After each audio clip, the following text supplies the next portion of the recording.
Okay, we're back. I had to take a little break there.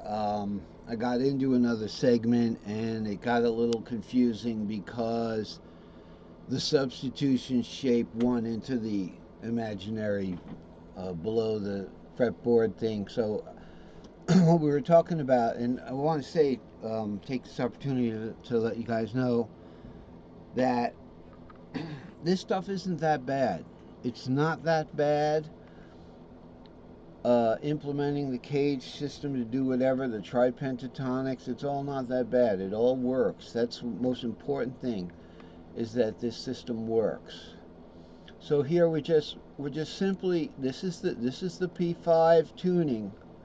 This is the majors, these are the minors. This is similar to doing the guitar like this and saying, okay, I'm going to do an E, go ahead one cage shape, and I'm going to get a D minor shaped an E shaped C and a D minor shaped A minor there, right? Be like this. Okay, then I'm gonna do like, so let's say, put the capo. I'm gonna need the help of Mr. Capo here. Okay, so let's say I'm gonna capo the two like that. Now we're gonna be in the D shape. This is in guitar now, but I'm saying the same systems can be implemented. So you go ahead one cage letter to the C minor shape, and it'd be a C minor shape. What is C minor shaped A minor? Okay, so the C minor shape is going to be what? It's going to be, but now we have to remove the capo, because remember, C minor shape is going to start, a C minor shaped A minor is going to have E minor in it. So we're going to start on that E. There's your C minor shape. It's this big long chord. You probably don't use it a lot. It's in root, because it's not in root. It's in that's a G minor shape actually. It's the C minor shape is going to be like that. Okay, let's see if I can get both of them. Now I'm getting good at this because I'm working with that P5 tuning. So it'd be like this. Okay, that's our C minor shape. That's our C minor shaped A minor, right? So you can see, and then we would go to from the D, we would go to the C shape in cage. We start the word caged over again, so we've got a C shaped C, and then we go ahead one cage letter to an A minor shape, and here it is, the real deal A minor. Okay, then we would go to an A shaped C. Okay, take the cage, that, because that's the next cage letter, and then take that one cage letter advance to get to that natural minor. Okay, because we're actually going down the pentatonic scale, where we would go up the pentatonic scale if we were just going up modally. C shaped C, D minor shaped D minor, E minor shaped. Okay, but if we started all that from the A, it just kind of, it's like a rotating cube, you know, out and in, out and in. So you have the A shaped C, and then you would go to the next shape up in pentatonic, would be a C minor shaped D minor. We have to remove the capo for that. We start here, would be okay.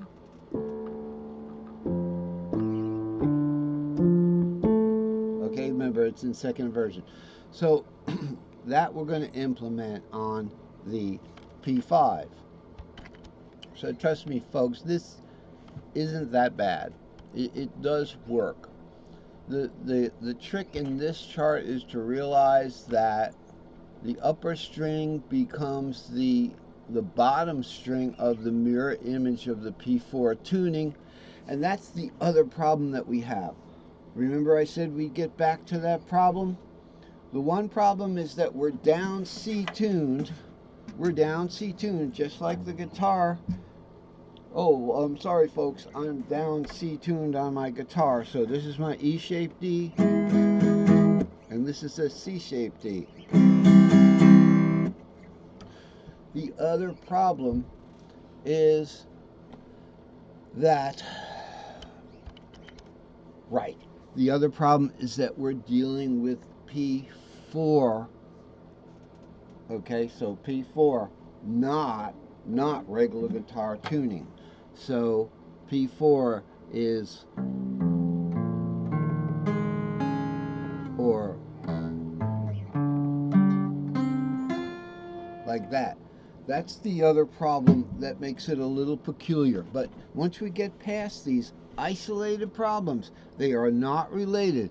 They are mutually independent problems. We just have to get used to that. Then we can look at it, and we can look at this E bar shape. These are bar, that means inverted. Okay, so you know that the E shaped always starts with the root. Any guitar player will tell you, well, you play the E shape, the root is the bottom string.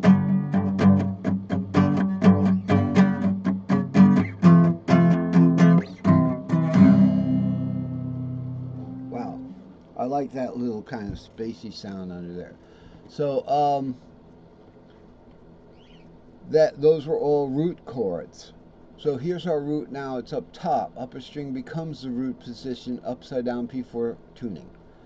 Okay, so here's our upside down E shape. Because the E shape is formed below the tuning third. So that's good. And we want to get to the next chart in this lesson. So we got the D shape. And remember, I have a slightly different description for each one. Upper string shape becomes the second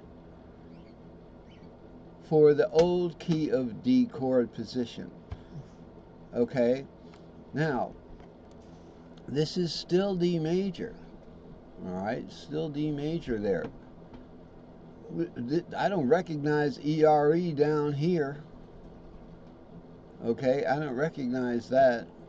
I got a G there as the fourth of D.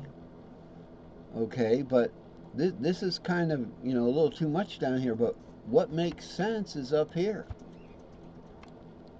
So this is a D major in P5.